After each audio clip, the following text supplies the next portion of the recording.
Hello friends, e-PG study के YouTube channel में आपका स्वागत है। आज हम 12th क्लास के थर्ड चैप्टर उपभोक्ता के व्यवहार के सिद्धांत के बारे में डिस्कशन करेंगे।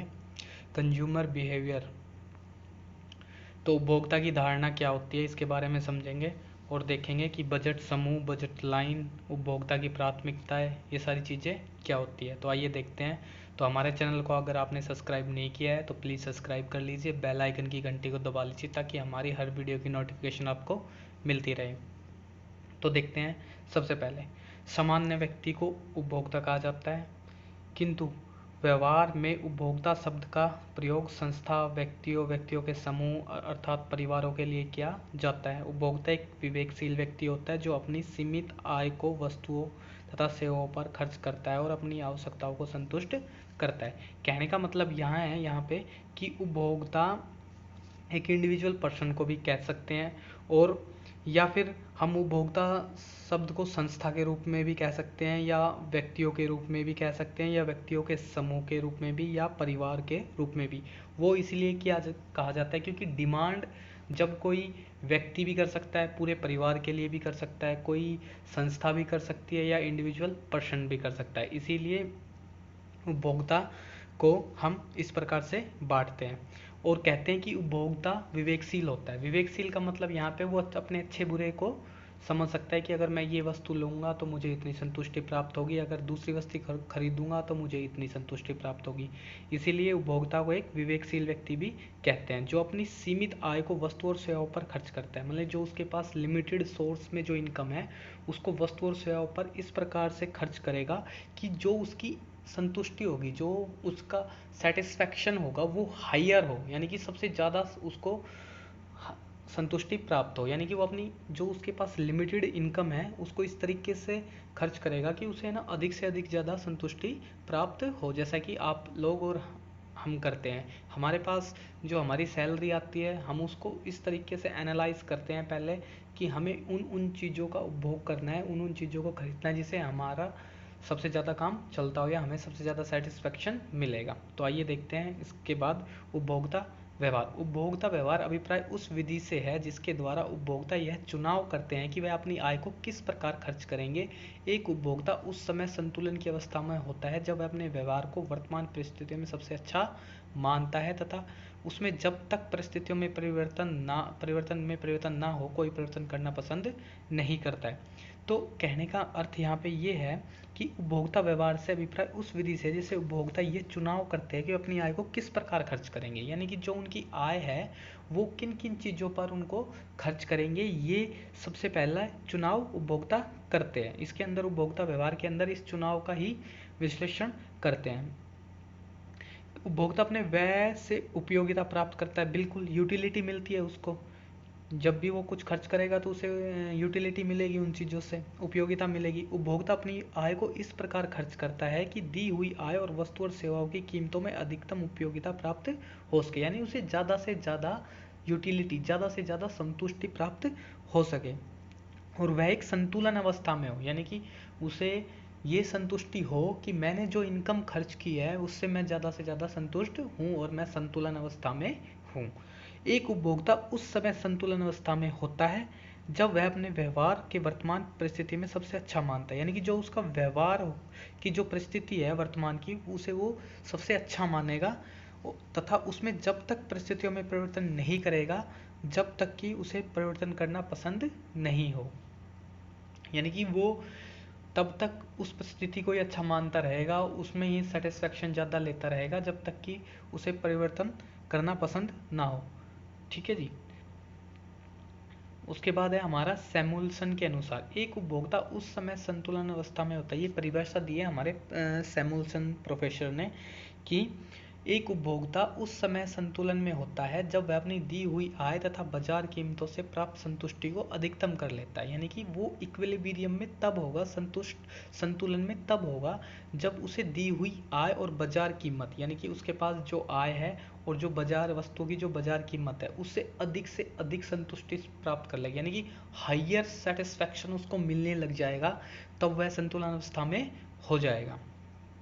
इसके बाद देखते हैं हमारा उपभोक्ता बजट, बजट समूह या बजट रेखा। तो उपभोक्ता बजट से अभिप्राय उपभोक्ता की निर्धारित इनकम से, यानी कि उसकी जो आय है निर्धारित, उससे हम उपभोक्ता का बजट कहते हैं। क्योंकि बजट का मतलब होता है जो हमारे पास जो निर्धारित जो हमारी आय है, यानी कि हमारे कितनी आय है उसको हम अपना बजट मानेंगे कि हम इस बजट तक हम बाजार में खर्च कर सकते हैं। तो आइए देखते हैं इसको अच्छी तरीके से। उपभोक्ता बजट से अभिप्राय उपभोक्ता की निर्धारित आय से है। उपभोक्ता के व्यवहार को समझने के लिए हम मान लेते हैं कि उसके पास एक निश्चित आय, बिल्कुल कि उसके पास एक निश्चित आय 15,000 या 20,000। यह भी कल्पना की जाती है कि उपभोक्ता इस निश्चित आय को दो वस्तुओं की खरीद पर खर्च करता है, यानी कि अगर उसे दो कमोडिटी लेनी है, दो वस्तु खरीदनी है, तो वो निश्चित करेगा। उन दोनों वस्तुओं की कीमत पहले से निर्धारित है जिन्हें उपभोक्ता को ज्ञान है, यानी कि जो दो वस्तुएं वे खरीदेगा, उपभोक्ता खरीदेगा, उन्हें उस वस्तु के बारे में पूरा ज्ञान है, वो पूरा विवेकशील है और उसकी कीमत पहले से निर्धारित है। इसके बाद मान लीजिए एक उपभोक्ता बजट 60 है, ठीक है जी, 60 रुपये एक उपभोक्ता का बजट। उसके बाद वह सेब और संतरे खरीदता है, दो वस्तुएं खरीदता है जिन्हें उपभोक्ता 60 रुपये खर्च करना चाहता है। मान लीजिए सेबों की प्रति इकाई की कीमत 2 रुपये है और संतरों की प्रति इकाई की कीमत 1 रुपये है। इसके अनुरूप सेबों और संतरों को निम्नलिखित सेट प्राप्त होता है जो उपभोक्ता द्वारा खरीद सकता है। तो आइए देखते हैं सबसे पहले ये सेट। तो जो हमारा सेट है ये है। तो देखो वस्तु ए पे सेब है और वस्तु 2 पे संतरा है, ठीक है। तो अब देखेंगे वस्तु 1 पे, अगर वो 0 सेब खरीदता है तो 60 क्या खरीद लेगा? संतरा खरीद लेगा। अगर उसने 10 सेब खरीदे हैं तो 60 क्या खरीदेगा? वो संतरा खरीदेगा। अगर 20 सेब खरीद रहा है तो 20 उसको क्या करना पड़ेगा? संतरा खरीदनी पड़ेगी। और अगर 30 वो सेब खरीद रहा है तो 0 उसको क्या करना पड़ेगा? संतरा खरीदनी पड़ेगी। तो यहाँ कहने का अर्थ ये है इससे कि उसे एक सेट प्राप्त होता है, ठीक है, जिसको वो खरीदना चाहता है। इसे हम उपभोक्ता समूह या बजट सेट भी कह सकते हैं कि दो वस्तुओं के एक समूह के संभव संयोगों को व्यक्त करता है और वस्तुओं की कीमत व उपभोक्ता की दी हुई आय दी हुई है। यानी कि देखो दो वस्तुएं हैं संतरा और सेब, तो वहाँ उस पर संभव सेव है कि भाई अगर 0 सेब खरीदेगा तो 60 संतरा खरीद सकता है, अगर 10 सेब खरीदता है तो 40 संतरा खरीद सकता है, 20 सेब खरीद रहा है तो 20 संतरा खरीदेगा, 30 सेब खरीद रहा है तो एक भी संतरा नहीं खरीद सकता।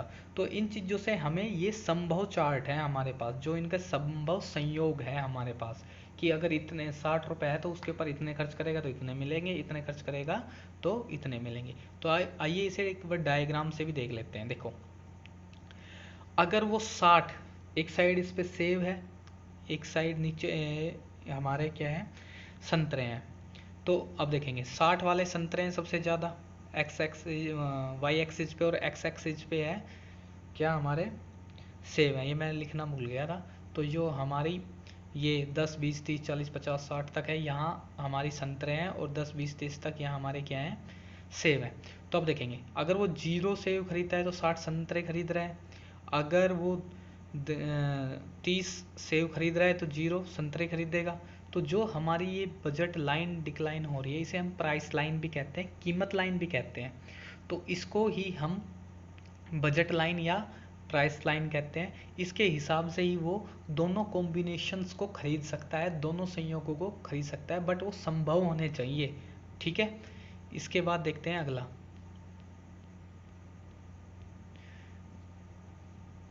ठीक है, अब देखते हैं हम एक बजट लाइन में एक चीज़ और समझाते हैं आपको कि देखो जो ये हमारा अंदर के साइड है, ये पूरा का पूरा जो ये हमारा अंदर का साइड है, ये हमारा क्या है, ये हमारी बजट के अंदर है। यानी कि हम ये जिसके अंदर की जो चीज़ें हैं वो हम बिल्कुल सारी खरीद सकते हैं, और जो ये बाहर है आउटर है ये हम नहीं खरीद सकते हैं। तो इसके बाद हम देखते हैं ह्रासमान सीमांत प्रतिस्थापन दर का नियम। देखो ये बहुत इम्पोर्टेंट महत्वपूर्ण नियम है, ठीक है। और marginal law of diminishing marginal rate of substitution consumer and, ठीक है।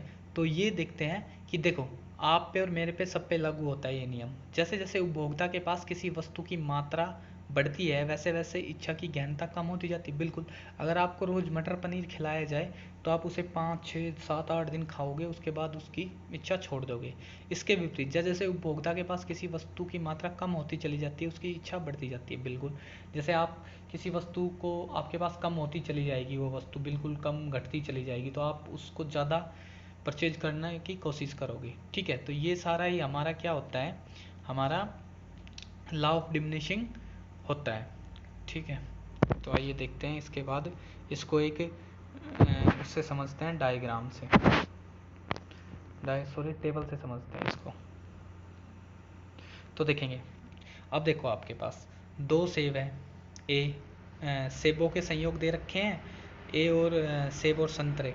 तो अब देखेंगे, पहले अगर सेब 1 खरीदता है तो संतरे 10 खरीदेगा, 2 सेब खरीदेगा तो 7 संतरे खरीदेगा, 3 सेब खरीदेगा तो 5 संतरे खरीदेगा, 4 संतरे खरीदेगा तो 4 ही सेब खरीदेगा।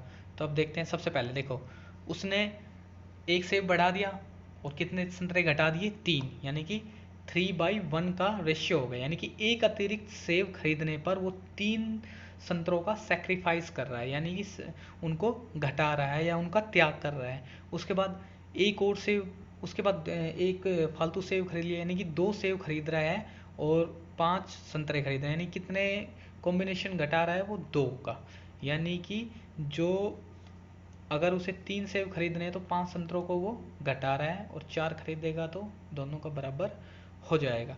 यानी कि आरंभ में 1 सेब तथा 10 संतरे लेता है, फिर वह 1 सेब लेता है और उसके बदले में 3 संतरों का त्याग कर देता है। यही सीमांत प्रतिस्थापन दर कितनी हो गई, 3/1। इसके बाद उपभोक्ता 1 सेब के बदले 2 संतरों का त्याग करता है। अब सीमांत प्रतिस्थापन दर घटकर 2:1 रह गई। इसके बाद 1 सेब के बदले केवल 1 ही संतरे का त्याग करता है, अर्थात यहाँ पर प्रतिस्थापन की दर कितनी हो गई, 1.1, यानी कि 1 ही सेब ले रहा है और 1 का ही त्याग कर रहा है। याद रहे कि सीमांत प्रतिस्थापन दर घट रही है, किसी भी परिस्थिति में उपभोक्ता का कुल तुष्टि स्तर कम या अधिक नहीं होता है। सेब और संतरे के विभिन्न संयोगों से मिलने वाला तुष्टिकरण क्या होता है, समान रहता है।